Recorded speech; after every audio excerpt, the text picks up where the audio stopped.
2025 թվականի մարտ ամսվա վերաբերյալ օդի որակի չափման սարքերից ստացված տվյալները։ Հարգելի պարոն քաղաքապետ, Երևան քաղաքում շինհրապարակներում տեղադրված օդի մոնիտորինգի 103 կայաններից 2025 թվականի մարտ ամսին ստացված տվյալներով օդի որակի ինդեքսի միջինացված արժեքը PM2.5-ի համար կազմել է 91, իսկ PM10-ի համար կազմել է 37։ Այդ արժեքները գտնվում են լավ կամ չափավոր աղտոտվածության միջակայքերում։ Այսքանը, շնորհակալություն։ Շնորհակալ եմ, պարոն Ավետիսյան, մի փոքր խոսենք կրկին այս թեմայից, որովհետև հանրությանը ամենահուզող հարցերից մեկն է եղել եւ պարբերաբար կարծում եմ անդրադարձ պետք է ունենանք, ինչպես նաեւ մեր միջոցառումների ծրագրին, մասնավորապես այն ռազմավարությանը, որը որ օդի որակի խնդիրները վերացնելուն է միտված։ Այս սեզոնին արդեն իսկ օդի որակը Երևան քաղաքում էականորեն փոխվում է դեպի լավը, ճիշտ եմ արձանագրում։ Եվ սա ցույց է տալի մեր 173 սարքերը, որոնք որ տեղադրել ենք Երևան քաղաքով մեկ։ Եվ բայց մենք ունենում ենք խնդիրներ հիմնականում ձմեռվա ամիսներին, եւ դա պայմանավորված է ինչով, պարոն Ավետիսյան։ Պարոն քաղաքապետ, ձմեռային ամիսներին մենք յուրաքանչյուր տարի ունենում ենք այդ խնդիրը, պայմանավորված եւ ջեռուցման սեզոնով, երբ որ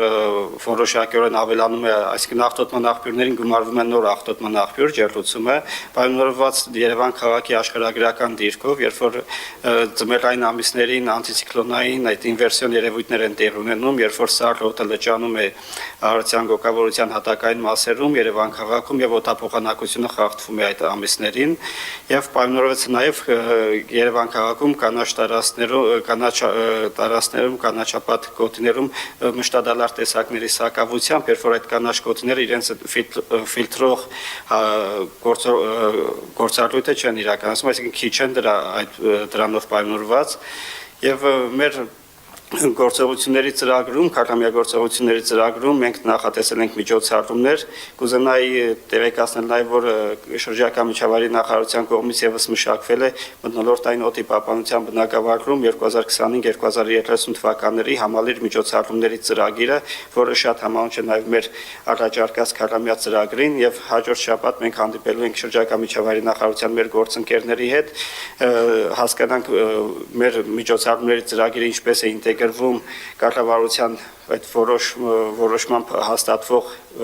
հնգամյա գործողությունների ծրագրին, որտեղ շատ գործողություններ եւ մենք ենք արտադրել եւ իրենց ծրագրում է նախատեսված եւ կան որ հանրապետության մասշտաբով իրականացվելու են իրենց առաջարկած միջոցառումները, միգուցե ինչ-որ ձև ինտեգրվի նաև մեր քարտամյա գործողությունների ծրագիրը։ Նաև կուզենայի տեղեկացնել, որ հրապարակվել է հիդրոմետրի օդի աղտոտվածության 2024 թվականի ամփոփագիրը, որի համաձայն 2024 թվականին Երևան քաղաքում նվազել է փոշու աղտոտվածության մակարդակը համեմատած նախորդ տարիների, եւ եթե նախորդ տարիներին դիտարկվող քաղաքներում ամենաբարձր փոշու մակարդակը գրանցվում էր Երևան քաղաքում, 24 թվականին արդեն Երևան քաղաքում նվազել այդ ցուցանիշը եւ չորրորդն է այդ ցուցանիշով դիտարկվող քաղաքների մեջ։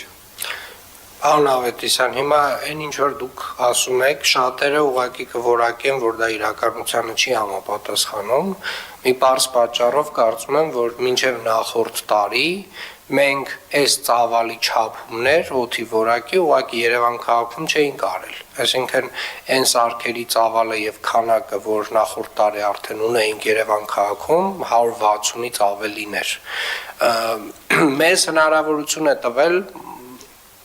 լայնորեն խոսել այս թեմայի շուրջ եւ իրականում այն ամենակարևոր, այսպես ասած, դիագնոստիկ փուլն ենք անցել, որտեղ որ հասկացել ենք, թե ինչ խնդիրներ ունենք։ Բայց այնուամենայնիվ նաև ձեր խոսքին եմ ուզում անդրադառնալ, որովհետև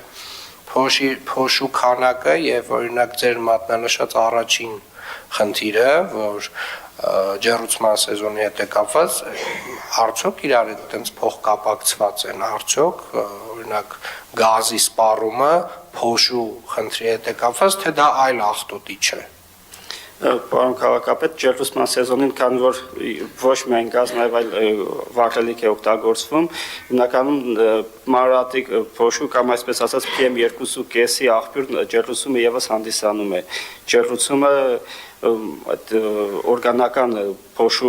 օրգանական ծխի մասնիկները հանդիսանում են PM2.5-ի աղբյուր եւ նաեւ դրանք քանի որ գումարվում է ձմեռային ամիսներին օդափոխանակության խանգարումը, այդ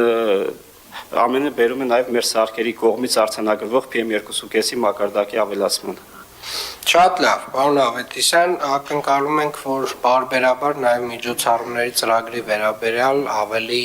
կոնկրետ եւ բովանդակային քայլերի շուրջ պետք է այստեղ զեկույցները սկսենք լսել, իհարկե շրջակա միջավայրի մեր նախարարության մեր գործընկերների հետ, երբ որ արդեն ամփոփեք, դրանից հետո արդեն կոնկրետ քայլերով, կոնկրետ ժամկետներով։ Շատ բարի։ Հաջորդ Իրավաբանական եկամուտների հաշվառման եւ գանձման վարչություններին հանձնարարական համար 99 ներկայացնել տեղեկատվություն Երևան քաղաքում տեղական ինքնակառավարման մասին օրենքում փոփոխություններ կատարելու վերաբերյալ նախագծի ընթացքի մասին։ Պարոն քաղաքապետ, նախորդ շաբաթ 5-շաբթի օրը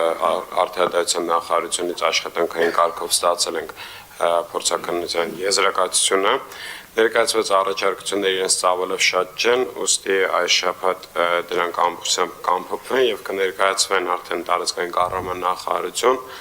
որ ապահովի նախագծի հետագա ընթացքը, մասնավորապես ներկայացվի վարչապետի աշխատակազմ նախարարական կոմիտեի նիստում քննարկելու համար։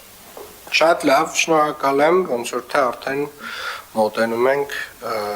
համենայն դեպս կառավարության այդ քննարկումների վերջին փուլերին։ Հաջորդը